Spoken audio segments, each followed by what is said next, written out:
This is 5 Minute Friday with 5 ways to use ChatGPT for data science.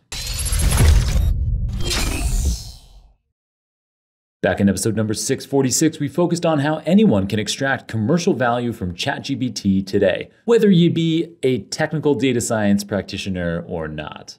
In today's episode, it's exclusively the technical practitioner's turn. In today's episode, I've got 5 specific ways that ChatGPT can be used for data science. Use case number 1 is code generation. While ChatGPT was designed primarily as a tool for generating natural language, well, in contrast, OpenAI's Codex algorithm was designed explicitly for generating code. You can hear all about it in episode number 584.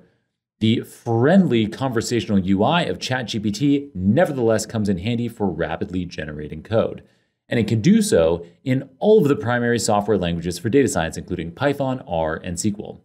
ChatGPT's code is not always going to be perfect, but for quick ideas on how you could be extracting features from your data, implementing an algorithm, or creating a data visualization, any of these kinds of things, ChatGPT is a great tool for getting started. All right, so that's use case number 1, code generation. Use case number 2 is translating code between programming languages. Not only can ChatGPT convert your natural language input into code, it can also translate between programming languages. So if you, for example, are expert at Python but unfamiliar with an R code snippet you found online that you'd like to understand and implement in Python, you could ask ChatGPT to convert the R code into Python for you. Because ChatGPT has training data from many different programming languages, you can now convert perhaps any unfamiliar code you come across into a familiar target programming language of your choice. All right, so that was 2, translating code between programming languages. Use case number 3 is code troubleshooting. Not only can ChatGPT help you with generating code, you can use it to explain errors that you're coming across and provide suggestions as to how to fix it. You can even request ChatGPT to rewrite your code for you so that it's bug-free. All right, so use case number 3 was code troubleshooting.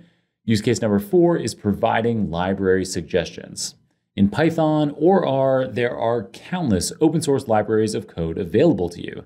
With ChatGPT, you can now quickly identify which library or libraries are best suited to a particular task you'd like to perform with your code.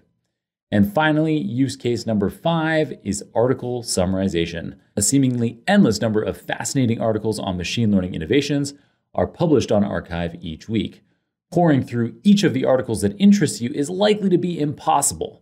But with ChatGPT, you can instantly have articles summarized and key information extracted, making it much easier for you to stay on top of the latest data science developments. All right, I hope you found some of these ChatGPT for data science use cases to be helpful. To recap, they are number 1, code generation, number 2, translating code between languages, number 3, code troubleshooting, number 4, providing library suggestions, and 5, article summarization. Thanks to Kirill Eremenko, founder and longtime host of the Super Data Science Podcast, for suggesting these tips to me for an episode. He's always full of great ideas. Okay, that's it for 5 Minute Friday today. Until next time, keep on rocking it out there, folks, and I'm looking forward to enjoying another round of the Super Data Science Podcast with you very soon.